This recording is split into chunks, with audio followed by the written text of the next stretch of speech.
Today, let's talk about past and present. I'm going to read to you from Colossians chapter 3, verses 5, 6, and 7, where we read this. Therefore, put to death your members which are on the earth, fornication, uncleanness, passion, evil desire, and covetousness, which is idolatry. Because of these things, the wrath of God is coming upon the sons of disobedience, in which you yourselves once walked when you lived in them.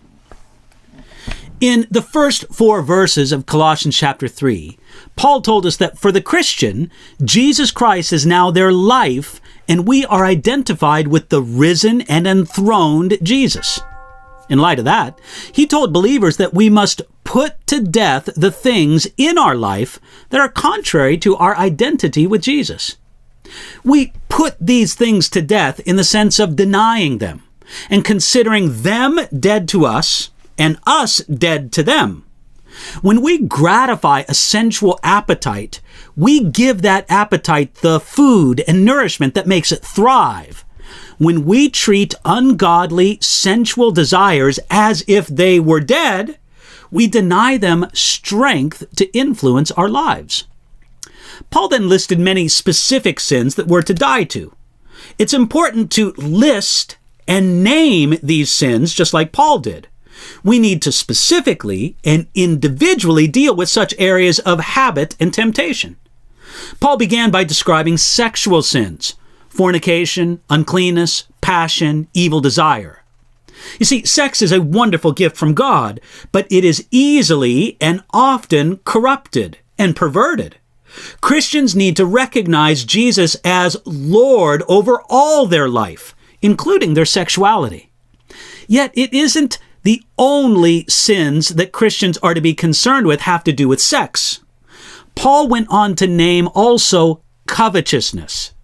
That desire for more and more is simple, but really it's nothing less than idolatry. 𝘞𝘰𝘳𝘥𝘆 listed 3 ways that covetousness is terribly destructive.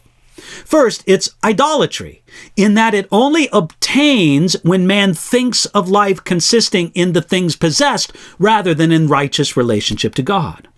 Secondly, it's also a sin against others, for to satisfy the desires of covetousness, other people are usually wronged. Finally, it's self-destructive, for these wrong conceptions and activities always react upon the soul to its own undoing.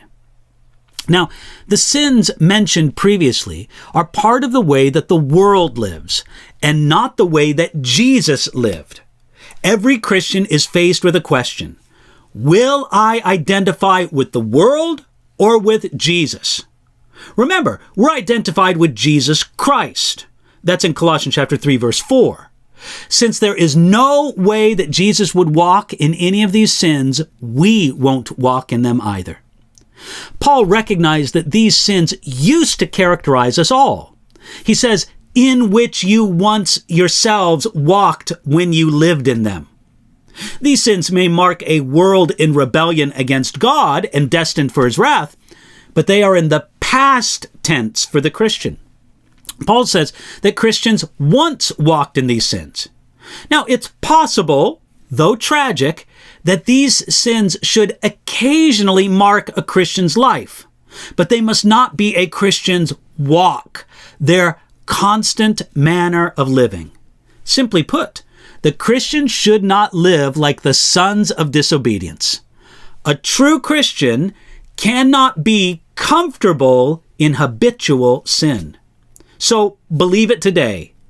As a disciple of Jesus Christ, these sins are your past, and your present is life in Jesus Christ.